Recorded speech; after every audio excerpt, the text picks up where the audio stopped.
नमस्कार, आदाब, सत श्री अकाल, जय भीम। अभी मामला थमा नहीं था प्रयागराज कुंभ का। उधर सैकड़ों लोग दब के मर गए भगदड़ में, लेकिन सरकार ने भी उनसे उन आंकड़ों को छुपाया और ये मामला अभी थमा नहीं था तब तक बागेश्वर धाम वाले बाबा जी ने, धीरेन्द्र शास्त्री ने टिप्पणी कर दी कि जो भी गंगा के किनारे मरता है वो मोक्ष को प्राप्त होता है। तो भाई मेरा ये कहना है आपसे कि हमें मोक्ष की प्राप्त नहीं चाहिए। क्या आम इंसान वहां जाके मरे और वही मोक्ष को प्राप्त हो? क्या आप नहीं मोक्ष को प्राप्त होना चाहते हैं? आपने इस जीवन में अगर जन्म लिया है तो आप भी मोक्ष को प्राप्त हो जाइए ना। आपके जीवन धन हो जाएगा आपका, आप स्वर्ग चले जाइए। क्यों नहीं जाते आप? जिस तरीके की आप औछी हरकतें कर रहे हैं ये बहुत ही गलत है।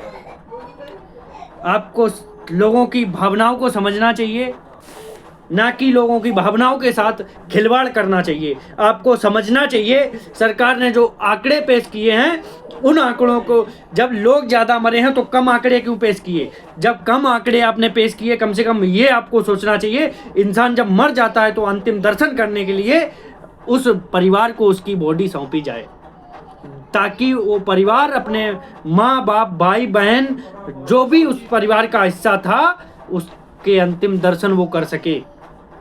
माननीय योगी आदित्यनाथ जी, आप सरकार चलाने में विफल साबित हो रहे हैं और किसी भी प्रकार से आप सरकार नहीं।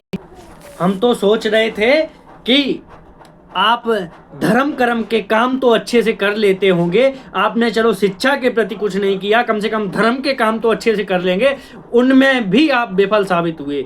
आपकी व्यवस्था इस लायक नहीं हुई कि आपने किसी प्रकार की सुरक्षा व्यवस्था आम नागरिक के लिए नहीं की। वहाँ पर जो भगदड़ हुई उसमें आप ही जिम्मेदार हैं। आज जो हिंदू धर्म के ठेकेदार बने बैठे हैं, जो मुसलमानों पर उंगलियां उठाते हैं, आज आप देख लीजिए मस्जिदों में भी मुसलमानों ने सबको बैठाया हुआ है और खाना खिला रहे हैं और बिस्तर भी लेटने के लिए दे रहे हैं। वो वहाँ पर जिस तरीके से वहाँ पर लोग मारे गए तो ये बहुत ही दर्दनाक हादसा है।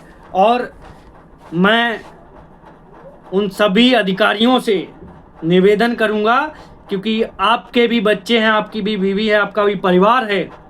आप सोचिए जिस परिवार का एक इंसान गुजरता है उस परिवार पर क्या गुजरती है। उस परिवार का एक हिस्सा टूट के बिखर जाता है, पेड़ की वो टहनी टूट जाती है। उस परिवार से पूछिए, उस पेड़ से पूछिए, आपको क्या आप छुपा लोगे? मुझे नहीं लग रहा कि जब आप आंकड़े छुपा रहे हैं तो उन लाशों का आप क्या करोगे? आप तो अंतिम संस्कार करोगे नहीं, कहीं गटर या किसी जेसीबी से आप गड्ढा खुदवा कर गड़वा दोगे? क्या भरोसा आपका? इसलिए आपसे कहना है कि जो परिवार दुखी हैं और जिनके परिवार से लोग गुजर गए हैं उनकी डेड बॉडियां उनको दी जाए। और धीरेन्द्र शास्त्री जी, दिमाग ठिकाने रखकर बात कीजिए। ऐसा ना हो कि हम आग्रह करेंगे सरकार से कि जो प्रशासन के लोग हैं, माननीय प्रशासनिक अधिकारी जो हैं, सम्मानीय आप पद पर बैठे हैं, संवैधानिक पद पर बैठे हैं, आपको संविधान के हिसाब से काम करना चाहिए। जिस तरीके से ये बयानबाजी हो रही है इनके ऊपर मुकदमा लिखना चाहिए। भाई चंद्रशेखर आजाद जी ने जब वो बात कह दी तब ये लोग इतना विरोध कर रहे थे। अब आप बताइए, आम आदमी क्या ऐसे ही कुचल के मरने के लिए बना है? उन पैरों के नीचे धीरेन्द्र कृष्ण शास्त्री जी क्यों नहीं गए? और जिस अमावस्या को उन्होंने लोगों को स्नान करने के लिए बुलाया था उस अमावस्या को खुद स्नान करने क्यों नहीं गए? अगर आपको यही पता था सारा कुछ, तमाम जगह आग लगी, आपको जब पता था तो आपने बुझाई नहीं। जब आप इतने ही अंतर्यामी हैं फिर आपने पहले से आगाह क्यों नहीं किया प्रशासन को कि इस जगह पे आग लगने वाली है? प्रशासन अपनी व्यवस्था को गाड़ी लेके फायर ब्रिगेड की वहां पहुंच जाता, लेकिन नहीं। आपको बस टीका टिप्पणी इस तरीके की करनी है, लोगों की, आम आदमियों की भावनाओं के साथ खिलवाड़ करना है। हम आप लोगों से कहना चाहते हैं कि अपने परिवार के साथ खुश रहिए और स्वस्थ रहिए। ताकि ज़्यादा किसी को परेशानी ना हो सके। जितना भी समय गुजारना है अपने परिवार के साथ में गुजारिए और समाज के साथ में गुजारिए। अपने माँ बाप का सम्मान करिए, यही आपके अच्छे कर्म और अच्छे धर्म हैं, क्योंकि किसी को ऊंचा नीचा ना समझें, यही आपका अच्छा धर्म है। और अपने माँ बाप का सम्मान करें, यही आपका कर्म है।